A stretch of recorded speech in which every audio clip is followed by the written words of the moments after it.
Hello, बच्चा लोग। So today we are going to discuss human I and the colourful world का second part, जिसमें कि हम बाकी के जितने भी टॉपिक्स हैं वो सारे कवर कर लेंगे और उसको एकदम कंप्लीट कर लेंगे। और ऐसा हो तो मैं आपके लिए और एक पार्ट यानी कि पार्ट 3 बनाऊंगा, जिसमें कि human I and the colourful world के जो इंपॉर्टेंट क्वेश्चंस होते हैं जो कि एग्जाम में आ सकते हैं, वो उस पार्ट में हम डिस्कस कर लेंगे। ठीक है। सो माई सेल्फ परब Parekh, this is JSN education. So without wasting the time, let's get started.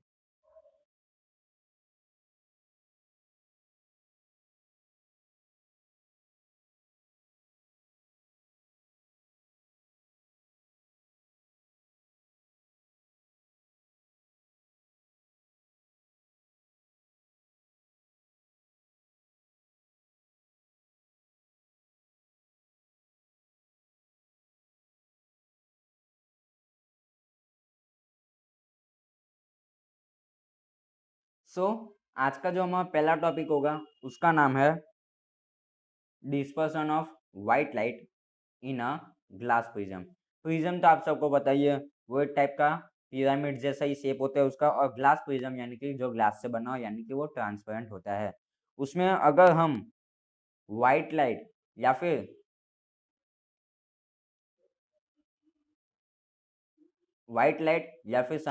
Sunlight अगर हम उसमें से पास करने जाए तो उसमें से 7 डिफरेंट कलर्स निकलेंगे। उन 7 डिफरेंट कलर्स का नाम है violet, indigo, blue, green, yellow, orange and red. ठीक है। इसको याद करने के लिए आप VIBGYOR विब्ग्योर ऐसा भी याद कर सकते हो। ठीक है।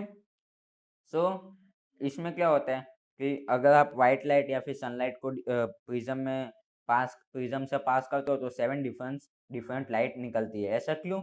क्योंकि अलग सारी लाइट्स की जो स्पीड होती है वो अलग अलग होती है और वो अलग अलग स्पीड से बाहर निकलते हैं, जिससे कि अलग अलग कलर फॉर्म हो जाते हैं। ठीक है। तो ये देखने वाला सबसे पहले कौन था, ये किसने डिस्कवर किया? तो उसका नाम है न्यूटन, जिसने क्लास 9th में आपको बहुत परेशान किया है और क्लास 10th में भी वो आपको परेशान करने वाला है। इसलिए इसको दोस्त की तरह मानो ताकि वो आपको परेशान नहीं करे। इसको पहले दिखने वाला था न्यूटन। ठीक है। फिर ये 3D में कैसा दिखता है वो भी मैं आपको बताता हूँ। मेरे पास एक इमेज है, ये रही, ये है इमेज, जिससे कि आप देख सकते हो कि 3D में ये कैसा दिखता है।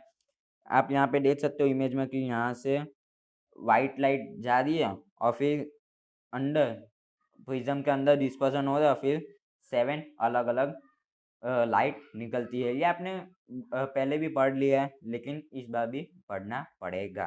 ठीक है। सो ये पहले दिखने वाला था न्यूटन, लेकिन न्यूटन थोड़ा लालची हो गया। न्यूटन ने सोचा कि न्यूटन ने ये देखा कि अगर वो एक एक प्रिज्म रखता है और उसमें से वाइट लाइट पास करते हैं तो उसमें से 7 डिफरेंट लाइट निकलेगी निकलेगी। तो उसने सोचा कि क्यों ना मैं इसके आगे भी एक प्रिज्म रख दूं, जिससे कि 7 की जगह 14 अलग अलग लाइट निकलेगी। उसने सोचा कि एक प्रिज्म लूंगा, उसमें से वाइट लाइट पास करूंगा तो 7 डिफरेंट लाइट निकलेगी। तो क्या क्यों ना मैं और एक प्रिज्म उसके आगे रख दूं, तो उससे 14 लाइट पास होगी उसमें से। उसने ऐसा सोचा, वो लालची हो गया और लालच बुरी बला है, इसलिए उसके साथ भी बुरा हुआ। क्या हुआ? उसने जब एक प्रिज्म के सामने दूसरा प्रिज्म रखा तो 7 लाइट्स का 14 लाइट्स होने की जगह उल्टा ही हो गया।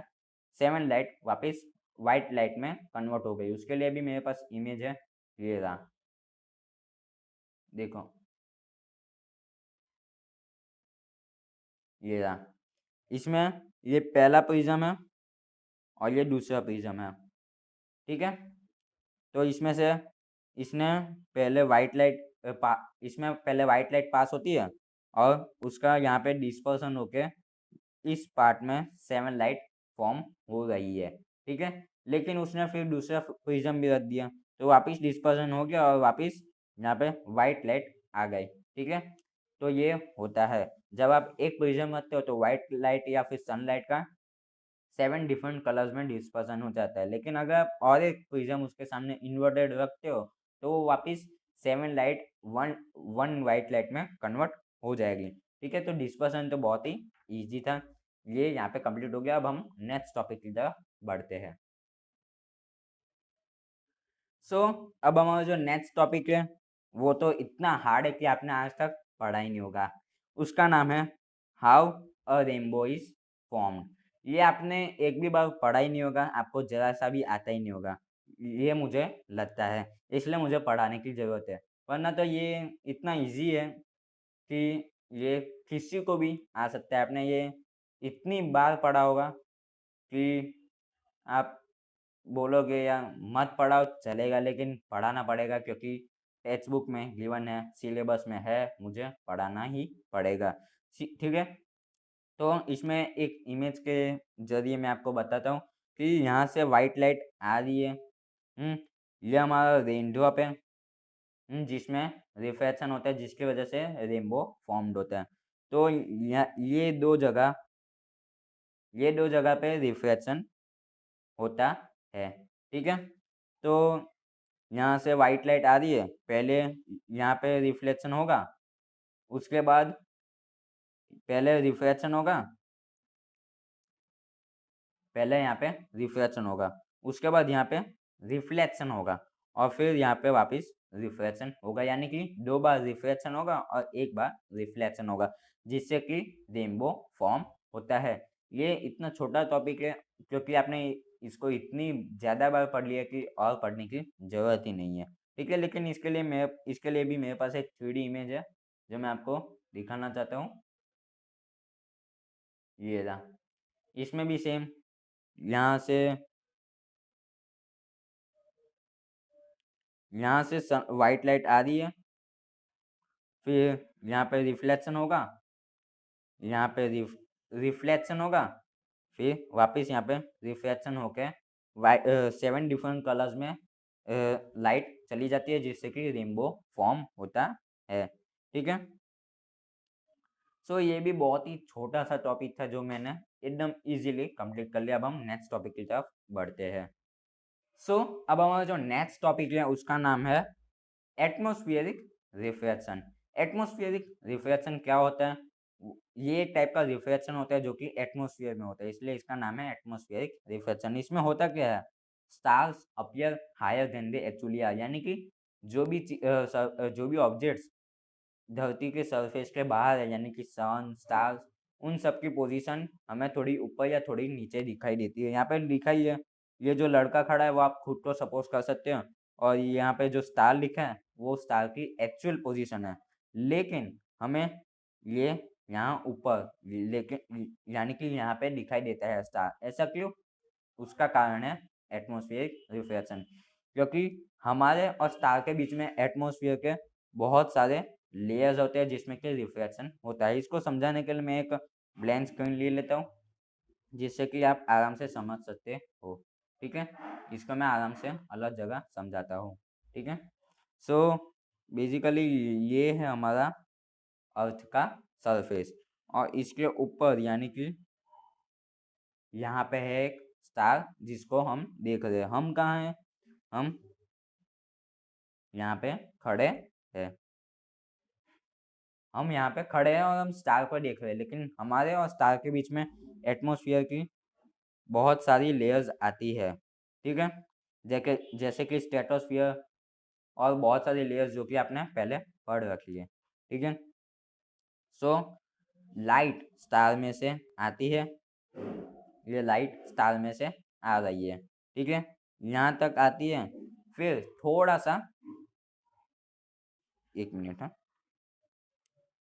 ये स्टार की लाइट यहाँ से आ रही है, हम तक पहुँच रही है, लेकिन ये स्टार की लाइट आते आते बीच में रिफ्लेक्शन होता है और थोड़ी सी बेंड हो जाती है, फिर और एक रिफ्लेक्शन होते हैं, फिर और एक रिफ्लेक्शन होते हैं, और एक रिफ्लेक्शन, ऐसे अलग अलग लेयर्स के कारण यहाँ पे रिफ्लेक्शन होता है और वो हमारे आंखों तक पहुँचती है।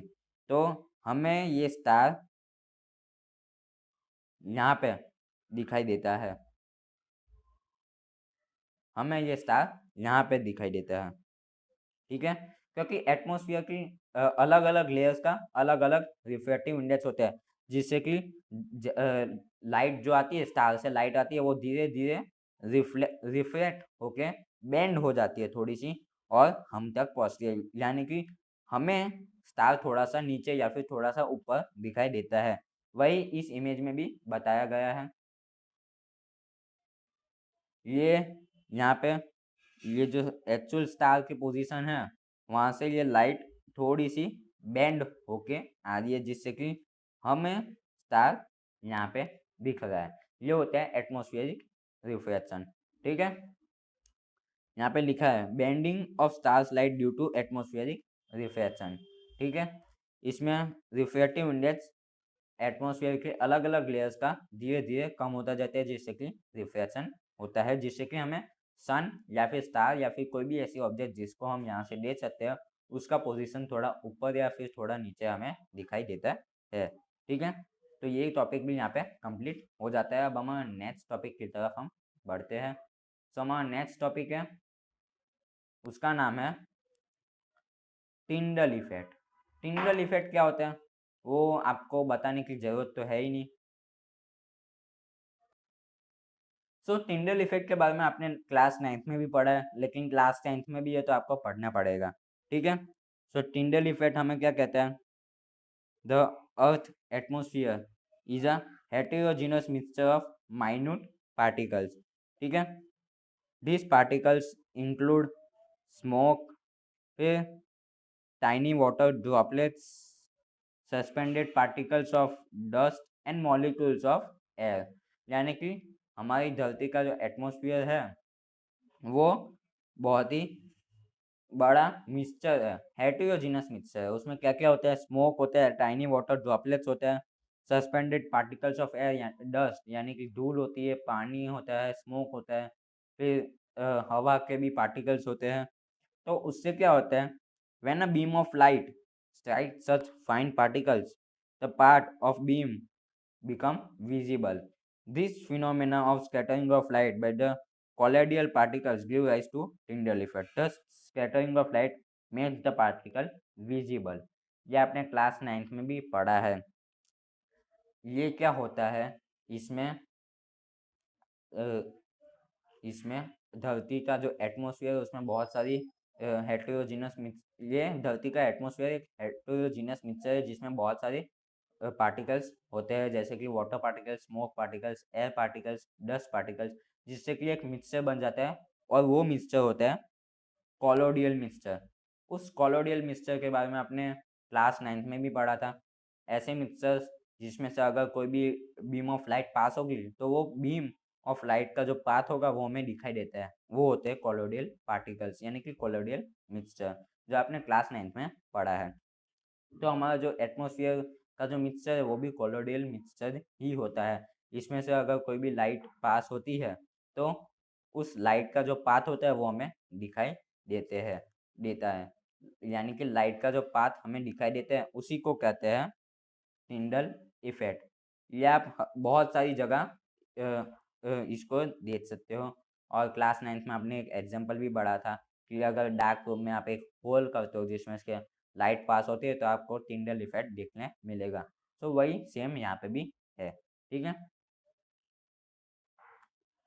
अब जो हमारा टॉपिक है वो बहुत ही इंटरेस्टिंग टॉपिक है, और वो टॉपिक है क्वेश्चन के फॉर्म में। While the colour of the clear sky blue, यानी कि हमें स्काई का कलर ब्लू क्यों दिखता है, ये टॉपिक का नाम है। ठीक है, ये क्यों दिखता है वो हम डिस्कस करेंगे। ठीक है, आप सबने नोटिस तो किया ही होगा कि ब्लू कलर होता है स्काई का, वो क्यों होता है? The molecules of air and other fine particles in the atmosphere have size smaller than the wavelength of the visible light. These are more effective in scattering light of shorter wavelengths than the longer ones। The red light has a wavelength of about 1.8 times greater than the blue light. Thus, when the sunlight passes through the atmosphere, the fine particles in air scatter the blue color more strongly than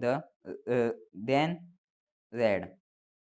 The scattered blue light enters our eyes. If Earth had no atmosphere, there would be no any scattering. Then the sky would have looked dark. ठीक है.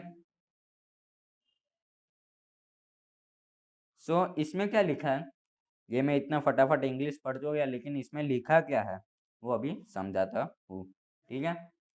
सो हमारे sky में बहुत सारे molecules होते हैं air के.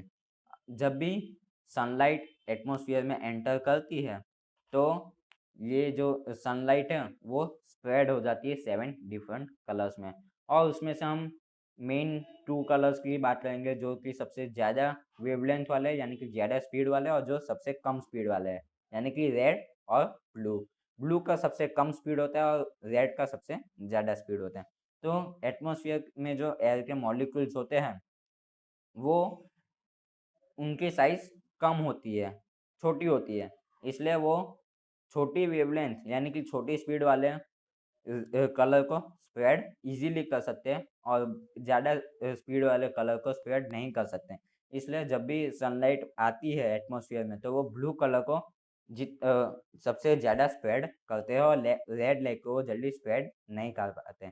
तो जो ब्लू लाइट स्प्रेड होती है वही हमारे आंखों में आती है और हमें स्काई ब्लू दिखता है. ये सब अर्थ के एटमॉस्फेयर की वजह से ही होता है. अगर अर्थ के पास कोई एटमॉस्फेयर नहीं होता तो हमें स्काई पूरा ब्लैक कलर का दिखता. ठीक है.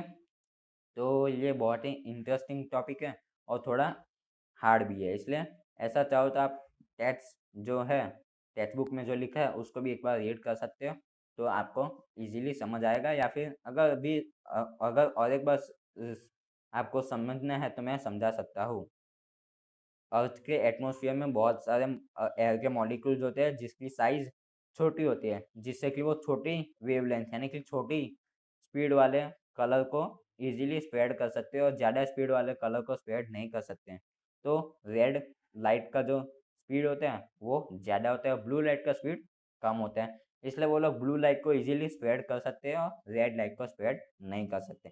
तो जो ब्लू लाइट स्प्रेड होती है यानी कि वही लाइट हमारे आंखों में भी आती है जिससे कि हमें स्काई ब्लू कलर का दिखता है. तो ये टॉपिक भी इजीली कंप्लीट हो जाता है. ठीक है. तो ये टॉपिक भी यहाँ पे खत्म होता है. अब हमारे नेक्स्ट टॉपिक की तरफ हम बढ़ते हैं. तो अब बारी एक फन फैक्ट की. ठीक है. फन फैक्ट क्या है? Danger signals has red light because the red light is least scattered by fog or smoke. Therefore it can be seen in the same colour at a distance. यानी कि danger signals होते हैं चाहे कि वो light house पे हो या फिर ट्रैफिक लाइट पे हो डेंजर सिग्नल्स हमेशा रेड कलर के ही होते हैं. आप बहुत सारी मूवीज में देखा होगा कि जब भी डेंजर का जो सिग्नल होता है वो भी रेड लाइट का ही होता है. ऐसा क्यों? क्योंकि अभी अभी हमने पढ़ा कि एयर में जो पार्टिकल्स होते हैं वो ज़्यादा वेवलेंथ वाली लाइट को स्प्रेड नहीं कर पाते और कम वेवलेंथ वाली लाइट को स्प्रेड कर सकते हैं. यानी कि वो ब्लू कलर को इजीली स्प्रेड कर सकते हैं लेकिन रेड लाइट को वो स्प्रेड नहीं कर सकते. इसलिए डेंजर सिग्नल्स में रेड लाइट यूज़ की जाती है क्योंकि वो स्प्रेड नहीं हो सकती. चाहे वो स्मोक हो या फिर फॉग हो, बीच में कोई भी हो, अगर हम दूर से भी रेड लाइट को इजीली देख सकते हैं क्योंकि वो स्प्रेड नहीं की जा सकती. ठीक है. इसलिए रेड लाइट के ही बने होते हैं डेंजर सिग्नल्स. अगर आप ध्यान से देखो तो मैं यहाँ पे जो इंक यूज़ कर रहा हूँ वो भी रेड कलर की है क्योंकि वो आपके आंखों में जल्दी आपके आंखों में जल्दी जाएगी, वो जल्दी कैप्चर होगी क्योंकि वो जल्दी स्प्रेड नहीं की जा सकती. इसलिए मैंने जो इंक ली है वो रेड ली है. इसका कारण भी यही है क्योंकि वो रेड लाइट आंखों में जल्दी पहुँचती है क्योंकि उसकी स्पीड भी ज़्यादा होती है और वो स्प्रेड भी नहीं की जा सकती. ठीक है. तो ये था हमारा फन फैक्ट.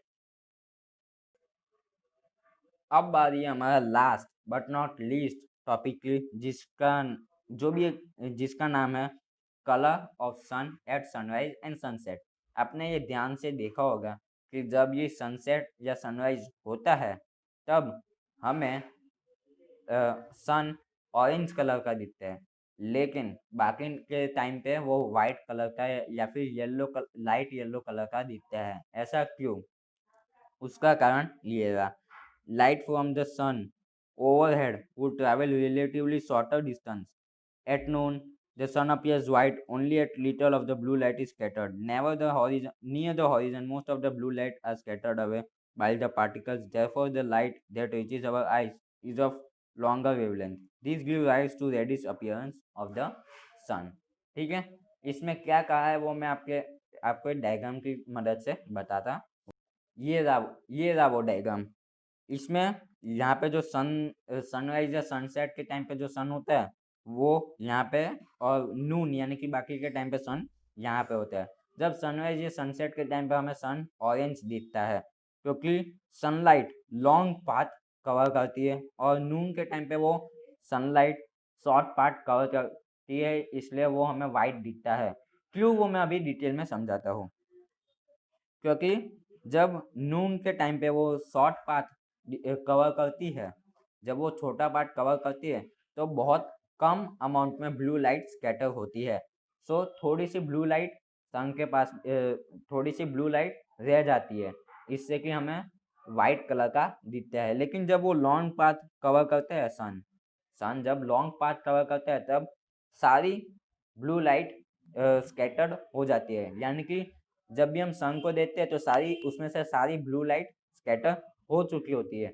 तो हमारे आंखों में जो लाइट आती है वो रेड कलर की लाइट होती है, यानी कि जब सनलाइट लॉन्ग पाथ कवर करती है तब वो सारी शॉर्टर वेवलेंथ वाली लाइट स्कैटर हो चुकी होती है, यानी कि ब्लू लाइट स्कैटर हो चुकी होती है। इसलिए हमारे आंखों तक रेड लाइट पहुंचती है, इसलिए वो हमें रेड या फिर और हल्का सा ऑरेंज सन दिखता है सनराइज या सनसेट के टाइम पे।